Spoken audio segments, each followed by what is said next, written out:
ছাদ বাগানে আমরা সবজি গাছ করি, তো সেই সবজি গাছে কিন্তু একটু বেশি মাত্রায় খাবার লাগে, কারণ গাছের প্রচুর এনার্জির দরকার হয়। তো সেটা হচ্ছে গাছ যেহেতু সবসময় সবজি আমাদেরকে দিতে থাকে, তাই গাছকে কিন্তু বারে বারে খাবারটাও দিতে হয়। তো সেই খাবার যদি সবসময় আমরা মার্কেটের কেনা খাবার দিই, সেক্ষেত্রে কিন্তু আমাদের খরচাটা অনেক বেশি বেড়ে যায়। তো সেই খরচাগুলো আমি কম করার জন্য কি কি ব্যবহার করি সেটা তো সবসময় আপনাদের সঙ্গে শেয়ার করি। তো আজকে সেরকমই আরেকটা জিনিস আপনাদের সঙ্গে শেয়ার করবো, সেটাও কিন্তু ভীষণ সহজে আমরা আমাদের বাড়ির ফেলে দেওয়া জিনিস থেকে পেয়ে যাই। সেটা হচ্ছে চাল ধোয়া জল। তো এই চাল ধোয়া জল কিন্তু আমরা বিভিন্ন রকম সবজি গাছে, ফুলের গাছে কিন্তু সপ্তাহে 1 থেকে 2 দিন ব্যবহার করতেই পারি। তো অনেক সময় কি হয় কি, সবজি গাছে সবজি ফুল ধরে যাচ্ছে, ঠিকমতো সবজি ধরছে না, তো সেক্ষেত্রে কিন্তু চাল ধোয়া জলটা কিন্তু ভীষণ উপকারে আসে আমাদের গাছের জন্য। তো চাল ধোয়া জলটা, প্রতিদিনের যে জলটা থাকে সেটা কিন্তু আমরা একটা জায়গায় জমা করে প্রতিদিন ঘুরিয়ে ফিরিয়ে কোনো না কোনো গাছে যদি আমরা ব্যবহার করি, তাতে যেমন আমাদের গাছের জলের চাহিদা মিটবে, তার সঙ্গে সঙ্গে খাবারের চাহিদা। তো চাল ধোয়া জলটা দেখুন আমি নিয়ে চলে এসেছি, এসে কিন্তু প্রত্যেকটা গাছে যেটা যেটা দরকার সেটাই দিচ্ছি। আর এদিকে আমাদের শিম গাছ আছে, শিম গাছেও কিন্তু চাল ধোয়া জলটা এই কারণে দিচ্ছি, গাছে যেহেতু প্রচুর পরিমাণে ফুল আছে এবং শিম গাছের এখন প্রচুর এনার্জির দরকার।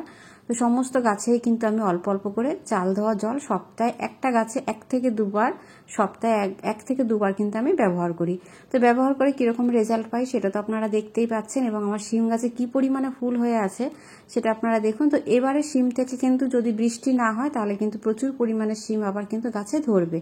লাস্টবারে যে ফুলগুলো আসে, তো তারপরে নিম্নচাপের জন্য যে বৃষ্টি হয়েছিল সেই কারণে এবারে কিন্তু সেরকম শিম ধরেনি, দু একটা শিম মাঝখান থেকে পেয়েছি, বাকি কিন্তু শিম সেরকম ধরেনি, কারণ পলিনেশন হয়েছে, পলিনেশন হওয়ার পরেও কিন্তু সে ধুয়ে চলে যায়, আর যেহেতু বৃষ্টি চলছিল সেই কারণে। তো যাতে এবারে ঠিকঠাক মতো যাতে গাছে শিমটা ধরে, তার জন্য কিন্তু বিশেষ করে আমি চাল ধোয়া জলটা ব্যবহার করছি।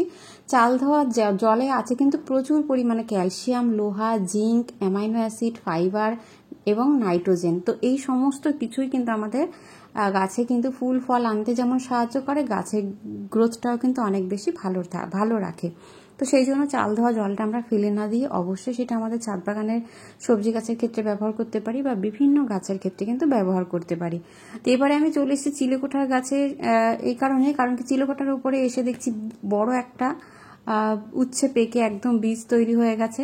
আর এই দেখুন আমার ছাদ বাগানে প্রতিদিন কিন্তু লাস্ট কিছুদিন ধরে কিন্তু প্রচুর পরিমাণে ঝিঙের ফুল নষ্ট হয়ে গেছে, কারণ সঠিক টাইমে আমি পলিনেশন করাতে পারিনি বলে। তো লাস্ট 3 দিন ধরে আমি কিন্তু রাতে এসে 10টা সাড়ে 10টার সময় এসে আমি পলিনেশন করে দিয়ে প্লাস্টিক বেঁধে দিয়েছি। তো তার রেজাল্টটা একটু দেখাই আপনাদেরকে। দেখুন ঝিঙে কিন্তু ধরতে শুরু করে দিয়েছে। তো খুব তাড়াতাড়ি আপনাদেরকে বেশ কিছু ঝিঙে হারভেস্টিংয়ের ভিডিও আমি আপনাদের সঙ্গে শেয়ার করব। আর এবারে চলে এসে সেই উচ্ছেটা আমি তুলে নিয়েছি, দেখুন না অজান্তেই কত বীজ তৈরি হয়ে গেছে। তো ছাদ বাগানে যদি আমরা সবজি গাছ করি, আমাদের বীজ রাখার প্রয়োজনও হয় না, গাছের ঠিক কোথাও না কোথাও লুকিয়ে থাকে যে কোনো একটা সবজি, সেটা এরকম সুন্দর যদি গাছের মধ্যে পেকে যায়, তাহলে কিন্তু এর থেকে ভালো বীজ কিন্তু আর কিছুই হয় না। তো এত বড় নতুন গাছেই কিন্তু এত বড় একটা উচ্ছে পেকে গেছে, এবং প্রচুর পরিমাণে কিন্তু আমার বীজ তৈরি হয়ে গেল। এই বীজগুলোই রোদে শুকিয়ে আমি কিন্তু মাটিতে বসিয়ে দেবো। তো এখানে আমি একটা বসিয়ে দিচ্ছি, কারণ অলরেডি এই বেডের মধ্যে অনেক উচ্ছে গাছ তৈরি হয়ে গেছে। তো এখানে একটা বসালাম এই কারণে, এখান থেকে আমি দেখে নেবো বীজটা কেমন চারা বেরোচ্ছে, আর বাকিগুলো রোদে শুকিয়ে আমি আবার নতুন করে উচ্ছে গাছগুলো বসিয়ে দেবো।